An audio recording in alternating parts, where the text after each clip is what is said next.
On today's show, can the Mavericks actually get Pascal Siakam? Are they in on that trade rumor? Let's talk about that. Is there hope? Can we hope? Let's talk about that and more. Today's Locked On Mavs. I'm Luka Doncic, and this is Locked On Mavericks. 10 Mavericks, NBA champions. Bang! Bang! It's good, and the Mavericks have won the game. If you don't believe, you shouldn't be here.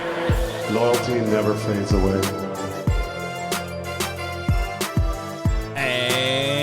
Welcome. You are locked on to the Dallas Mavericks. My name is Nick Angstadt, media member and NBA channel manager for the Locked On Podcast Network, your team every day. Thanks for being part of the show and making Locked On Mavs your first listen today, where the best way you can help us grow the show is to listen every day, leave a 5-star review on whatever platform you listen to, like the video, and comment anything below. Let me know in the comment section. Name one player you want the Mavericks to trade for about 5 weeks from the trade deadline. We're getting there. Today's episode is brought to you by LinkedIn. LinkedIn Jobs helps you find the qualified candidates you want to talk to faster. Post your job for free at linkedin.com/LockedOnNBA. That's linkedin.com/LockedOnNBA to post your job for free. Terms and conditions apply. And we didn't really do it yesterday, so I'm just going to go ahead and let it ride.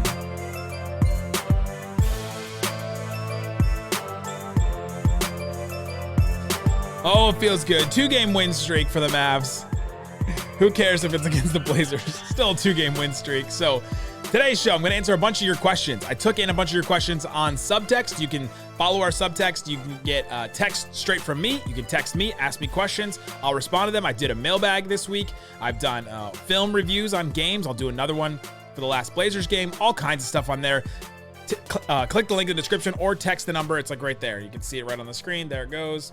You text the number and you can do a 2-week free trial. And if you like it, then pay for it and it'll help the show and it helps me continue to do stuff like this. So the more you guys put into that, the more I'll be able to put into it.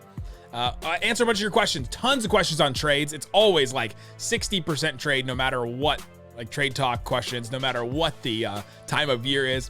You know I love some trades. So we'll talk about that. We'll get into all that. But I want to start with Pascal Siakam because he's somebody that is probably the best player that's going to be moved. He's the best player that is in trade talks right now, I believe. There's not like some other superstar out there. He's been an All-Star twice. He's been an All-NBA twice. I mean, a 2-time All-NBA player. Unless you're Julius Randle, like that's a really good player. And he was the most improved player as well. Like this is a guy that's won an NBA title and should be a guy that a bunch of teams are after because he can plug and play in a lot of different places. He's a 4. He can play a little 3, play a little bit of 5. He can play with a bunch of different lineups. He can handle the ball in transition. He can play a little defense. He can shoot the 3 a little, like he's capable of shooting the 3, but he hasn't shot well really since like 2020, which is kind of concerning. But which guards has he played with, right? Like if you come and play with Luka, look what just happened with Derrick Jones Jr. So I want to talk about if there's an actual chance for Pascal Siakam because there's the only rumors we've really heard about Siakam and the Mavericks are from Mark Stein, who said this: the Dallas Mavericks have indeed registered some exploratory trade interest in Siakam, league sources say. But one source over the weekend described their interest to me as overstated, which is the same as what they said about DeAndre Ayton. The Mavericks are indeed hoping to upgrade at the 4 spot, I'm told, but my sense is Siakam is not atop their wish list. To me, that says that they don't think that they can get him, right? And he also isn't like the best fit if you want it, like if you're going to go atop their wish list, right? And I don't think they're thinking about Giannis or, whatever else. But I think there are some players that could be atop their wish list that would fit better than what Siakam does. If you plug Siakam into this lineup right now, you all of a sudden have Luka, Kyrie, probably Derrick Jones Jr. or Exum, and then Derek Lively and Pascal Siakam. Then you really only have like 2 solid shooters, and they're both Luka and Kyrie. Lively, not shooting in the NBA as of right now. Siakam, not necessarily a solid shooter, but probably would be a better one when he comes to if he comes to Dallas. It's a Freudian slip. And then either Exum or Derrick Jones Jr. have been good for the Mavericks shooting so far, but like you need somebody in that spot, like what Grant Williams was supposed to be, a 40% knockdown, like definite 3-point shooter in that lineup. So you're kind of messing with your spacing then. Would they be better in a bunch of different areas? Sure. Do I think they should do it if they have the opportunity? Absolutely. But I can understand why the Mavericks don't have Siakam atop their wish list. The next thing we've heard about the Mavericks and Pascal Siakam is from Jake Fisher. Jake Fisher, friend of the show from Yahoo Sports. Mark Stein, friend of the show as well, too.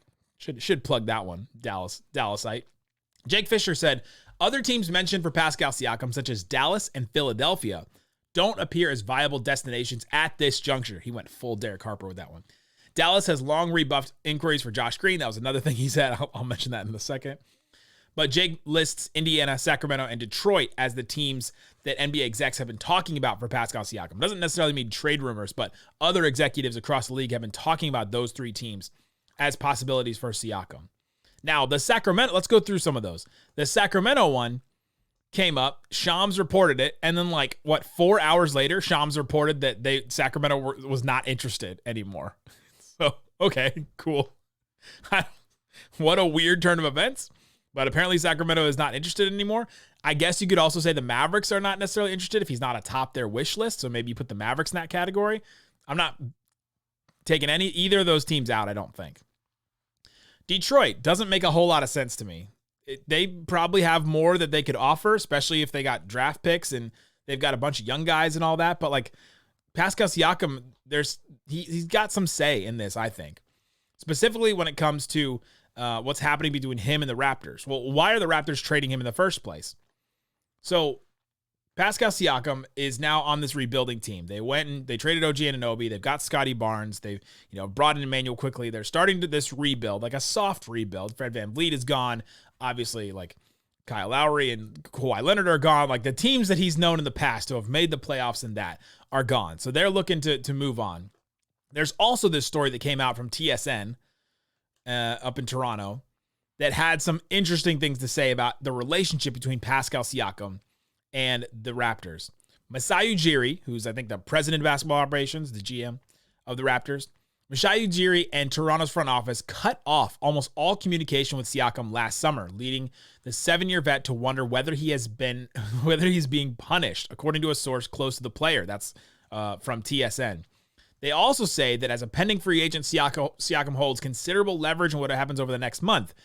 January is upon us, and he is no longer eligible to sign a long-term extension with a team that acquires him mid-season. Same with what Kyrie was. And so now teams are going to be looking for some kind of assurance from him that he'll sign with them. And there's been all kinds of rumors in the past about he doesn't want to sign anywhere else. He wants to stay in Toronto. Remember that from the last couple of years?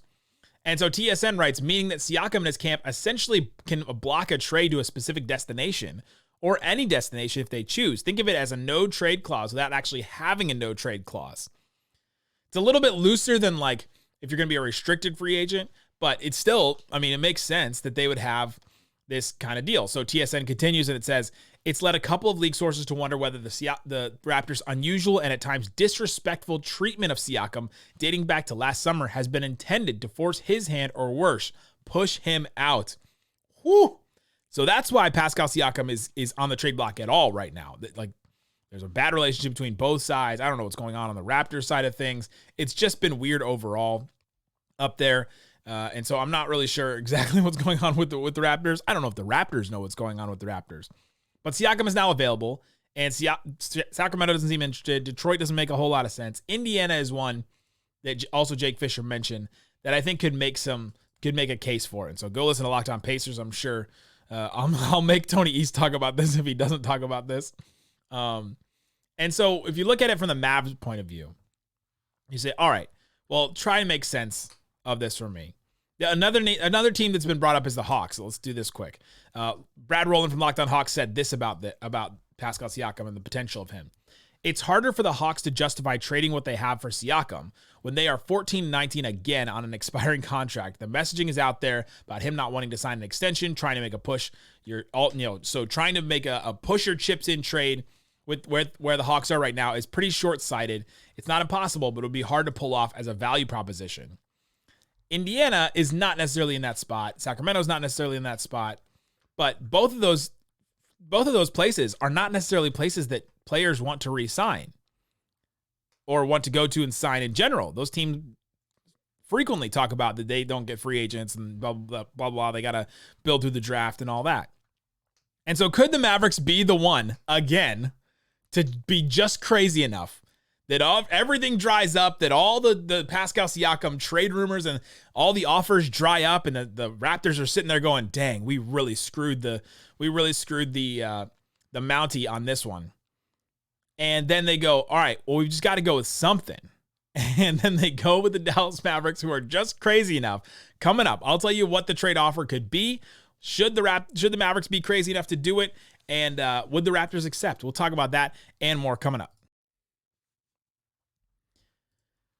Today's episode brought to you by LinkedIn. LinkedIn Jobs helps you find the right candidates for your job. You've got a bunch of jobs. If you're a hiring expert, I hire for our team, and I know that we use LinkedIn Jobs. They have a vast network of more than 1 billion professionals, which makes it the best place to hire. Hiring is easy when you have quality candidates. So easy, in fact, that 86% of small businesses get a qualified candidate within 24 hours. So you should check out LinkedIn Jobs. It's the #1 in delivering quality hires versus leading competitors. LinkedIn also knows that small businesses are wearing so many different hats. You might not have time or the resources to hire. So post your job for free at linkedin.com/LockedOnNBA. Again, linkedin.com/LockedOnNBA to post your job for free. Terms and conditions, they do apply.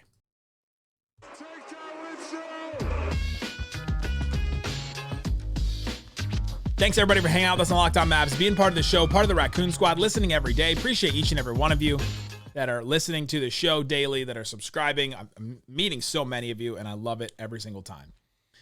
All right, Isaac, let's get into the Mavs side of this. So, doesn't seem like he's atop their wish list. But if all of a sudden the Mavs are in a situation where they go, hey, no one's trading for this guy because the Raptors have screwed this, and so he's trying to leverage the situation, and he doesn't want to re-sign in Indiana, Sacramento, and Atlanta doesn't want to give up the assets for it because they're not good enough this season, and they don't think they could re-sign him, and Detroit is here, and Philadelphia doesn't want to because they think they can re-sign him in the summer, and all of a sudden you're in a spot where try it.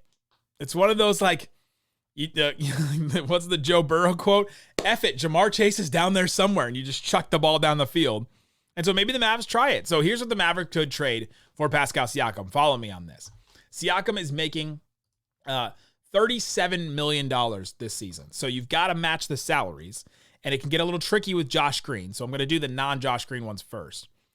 A Tim Hardaway Jr., Rashawn Holmes, Omax, and Hardy, and a first in 2 seconds is like, that's a bunch of stuff you could send their way if you want to try to make a good case.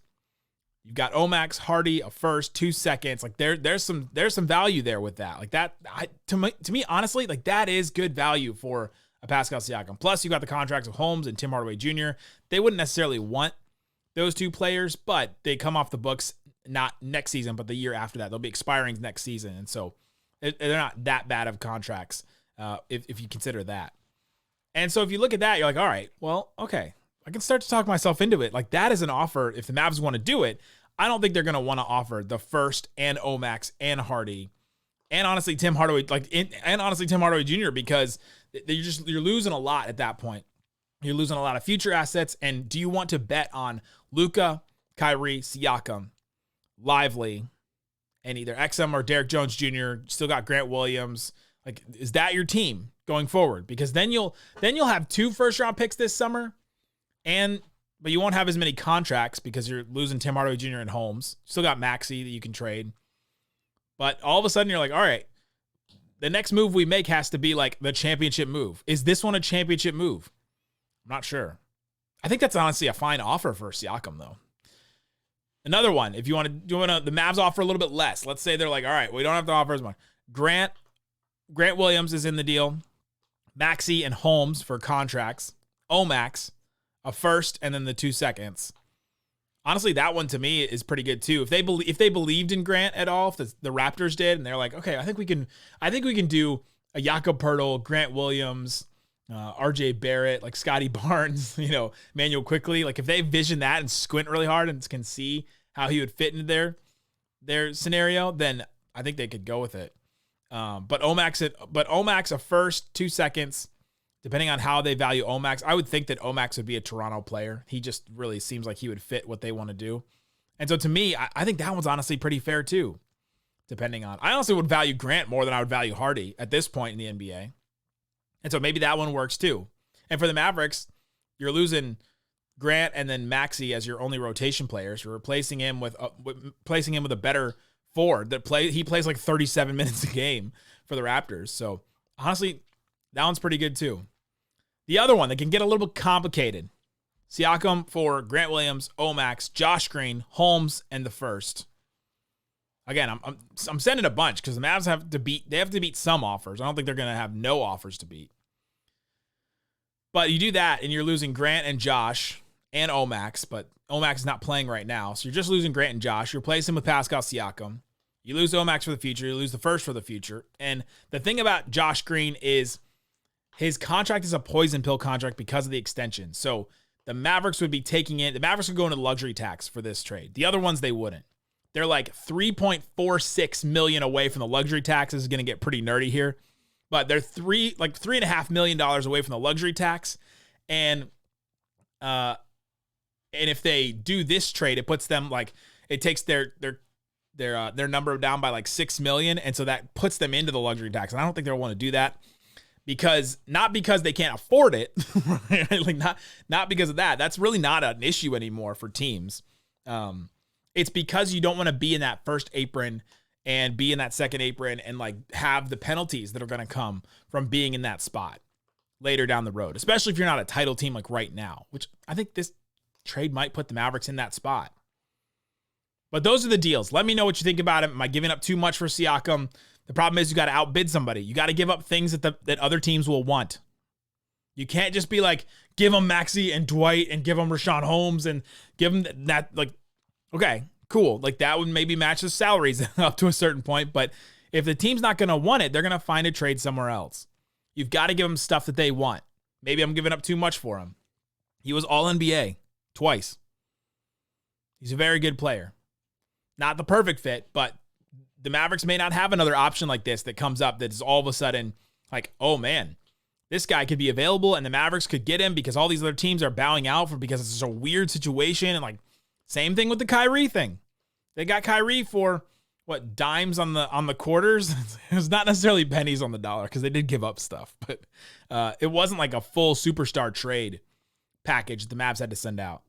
So maybe it's less stuff. Maybe it's, the Tim Hardaway Jr., Holmes, Omax, Hardy, and that's it. Maybe they don't have to trade the first going forward. That would be awesome. I don't know if the Raptors would be interested in that. I don't know if the Raptors are interested in draft picks, though, either. But if they would just take, Tim Hardaway, Holmes, Omax, throw Hardy in, then all of a sudden you're all right, I would feel good about that trade if I was the Mavericks. I would feel good about it if I was the Raptors, too. You're not losing Pascal Siakam for nothing. You get Tim Hardaway's contract. Whatever he can bring to you. You can trade Gary Trent Jr. then. You got Omax, you got Hardy that you can invest in. I think that's it's pretty good. It's not great, obviously, for them, but you're at least getting something for them. So that's what I think about Pascal Siakam. My answer to do the Mavs have a chance? Sure, if they want to push their chips into the table, but I don't know if they're going to want to do that. I don't know that they look at this team and go, all right, we're one player away. Maybe they do. If the player is Pascal Siakam, then they maybe do. The other thing is Pascal Siakam is not the elite defensive player that they need at that spot. He's solid. He's been good in the past. Maybe him and Lively and Exum or Derek Jones Jr., them together would be better than what the Mavericks have right now. But to be that title contending team, I think I still do think they have to have that elite defensive player at that other spot. And so I'm not 100% sold on pushing a bunch of chips into the table for Siakam and making a trade that maybe puts them into the luxury tax, maybe loses some future assets and future players, loses Omax. I'm still a big believer in Omax. I'm a believer in Grant too. I mean, I wouldn't hold them so close that I wouldn't give them both up for a Pascal Siakam type player.